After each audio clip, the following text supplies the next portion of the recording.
Coaching centre Kotananduru మీ పిల్లల బంగారు భవిష్యత్తుకు భరోసా ఇచ్చే ఏకైక సంస్థ మన ఏవిఎం కోచింగ్ సెంటర్ కోటనందూరు. అతి త్వరలో న్యూ బ్యాచ్లు టెట్ ప్లస్ డిఎస్సి, ఆమ్సెట్, POLYCET, APRJC, Sainik, Navodaya. AVM coaching centre Kotanandur. Kakinada జిల్లా తుని నియోజకవర్గం కోటనందూరు మండలంలో ఐసిడిఎస్ ఆధ్వర్యంలో ఏర్పాటు చేసిన బేటీ బచావో బేటీ పడావో కార్యక్రమానికి సర్పంచ్ వేగి లక్ష్మీ అప్పలనాయుడు ముఖ్య అతిథిగా విచ్చేశారు. ఈ కార్యక్రమంలో ఆడపిల్లల పట్ల చులకన భావంతో చూస్తున్నారని, ఆ భావం విడనాడాలని, వారికి ప్రత్యేకమైన చట్టాలు ఉన్నాయని, ప్రభుత్వం పిండం నుండి బిడ్డ బయటపడే వరకు అనేకమైన సంక్షేమ పథకాలు రూపొందించిందని, బాల్య వివాహాలు చేయడం నేరమని, ఇలా రక్తహీనత అనేక కార్యక్రమాల గురించి ఇలా అనేక సంక్షేమ కార్యక్రమాలు చేపడుతుందని ఆయన అన్నారు. ఈ కార్యక్రమంలో వైఎస్ఆర్సీపీ సీనియర్ నాయకులు Daddu Babji, MPTC Lagudu Varhala Kanamanaidu, ICDS PO Srilatha, supervisors Srivani, Vijayalakshmi, anganwadi సిబ్బంది పాల్గొన్నారు.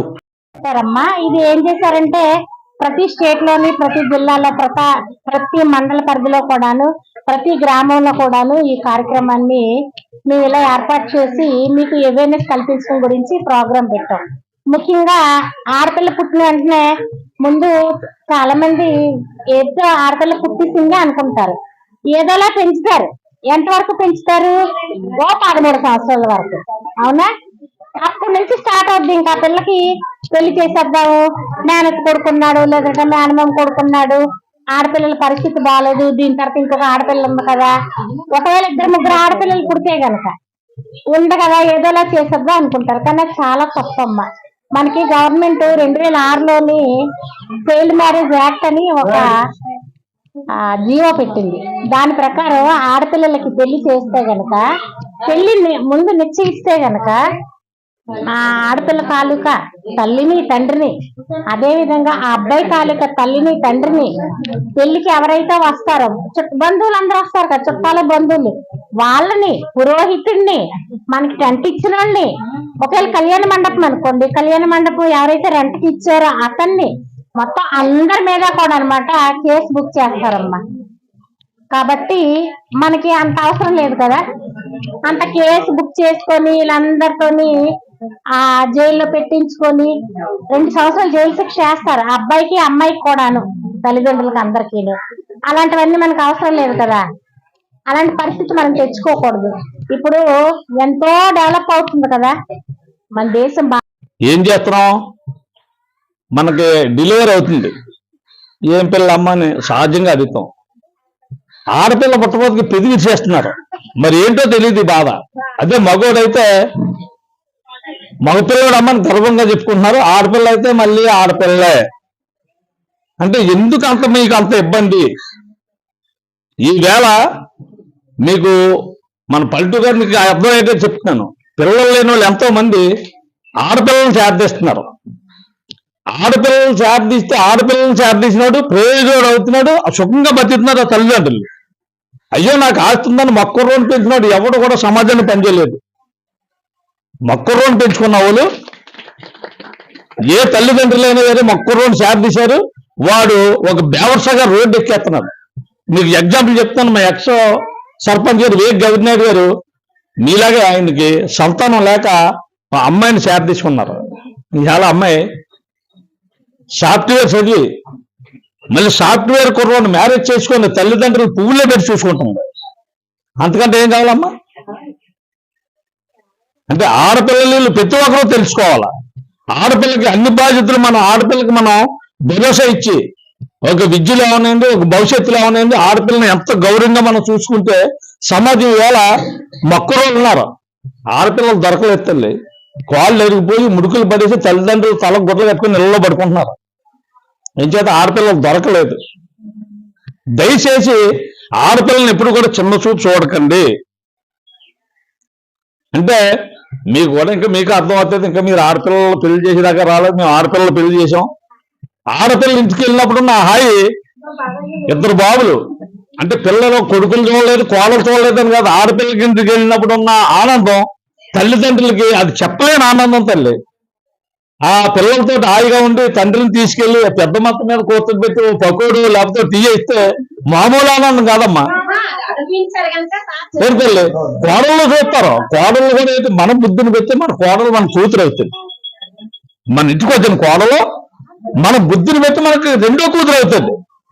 పెట్టడానికి గవర్నమెంట్ వారి ముఖ్య ఉద్దేశం ఏంటంటే ఆడపిల్లల్ని బాల్యంలోనే తుంచేస్తున్న ఉద్దేశంతో మరి ప్రధానమంత్రి గారు ఈ కార్యక్రమాన్ని ఏర్పాటు చేశారు.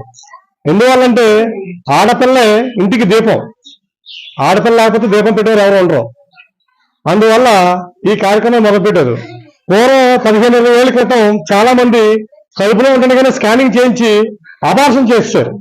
దానివల్ల ఇప్పుడు సర్పంచ్ గారు చెప్పినట్టు ఇవాళ మగాళ్ళకి అమ్మాయిలు దొరకపోవడం కారణం. అప్పుడు 20 సంవత్సరాలు జరిగిన ఎఫెక్ట్ ఇప్పుడు పడింది.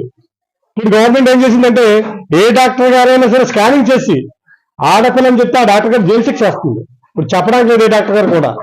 స్కానింగ్ చేస్తే బేబీ బాగుండదు చెప్పాలి తప్ప ఆడ మగ చెప్పడానికి లేదు.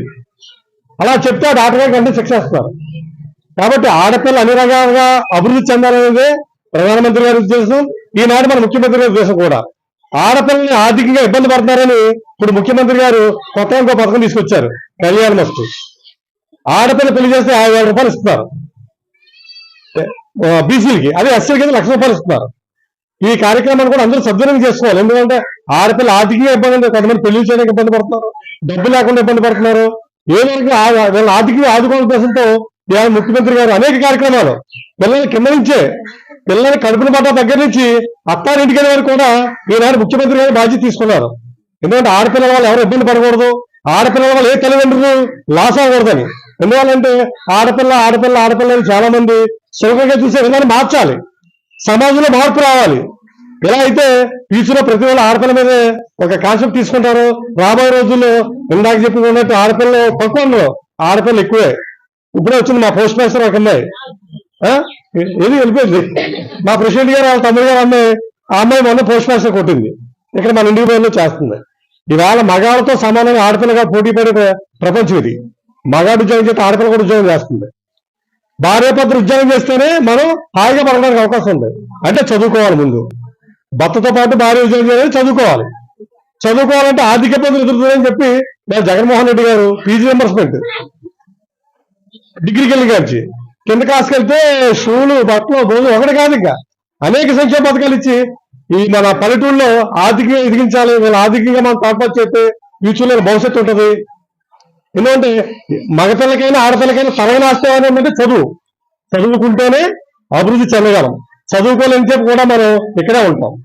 మన పిల్లల్ని చదివిస్తే ఇద్దరు ఆడపిల్లలు తక్కువ సర్పంచ్ గారు చెప్పారు కదా, మగపిల్లాడికి పెళ్ళాన్ని వెతకాలంటే ఆడపిల్లలు దొరకటం లేదని అన్నారు కదా. మరి ప్రతి సంవత్సరం కూడా 1000 మందిలోని 72 తక్కువ పెడుతుంటే ఆడపిల్లలు ఎలా దొరుకుతారమ్మా? అది కొరతే కదా. అందుకనే ఆడపిల్లని పుట్టనిద్దాం, ఎదగనిద్దాం, బ్రతకనిద్దాం, చదివిద్దాం. ఏమ్మా ఖచ్చితంగా చదివించాలి. చదువు ఎందుకు ఉపయోగపడుతుందంటే జ్ఞానాన్ని ఇస్తుందని మేడం గారు చెప్పారు, సర్పంచ్ గారు కూడా చెప్పారు. చదువు ఉంటే ఆలోచన శక్తి పెరుగుతుంది. ఆలోచన కూడా ఎలా ఉంటుందంటే ఏది మంచిది, ఏది చేయాలి, ఏది చేయకూడదు అనే విధంగా ఆలోచనలు వస్తూ ఉంటాయి. ఇప్పుడు 18 సంవత్సరాల తర్వాతే పెళ్లి చేయాలని ఎందుకు చెప్తున్నారంటే ఆడబిడ్డ ఎదిగే వయసు మీ అందరికీ తెలుసు కదా. ఎవరైనా సరే ఎదిగే వయసు ఎంతమ్మా? 18 సంవత్సరాలే కదా అంటారు. ఏమ్మా ఎదుగుదలంతా కూడా 18 సంవత్సరాల వరకు ఉంటుంది. లోన ఆడపిల్లకి మళ్ళీ ఇంకో బిడ్డకి జన్మనివ్వాలంటే లోన గర్భాశయం ఉంటుంది.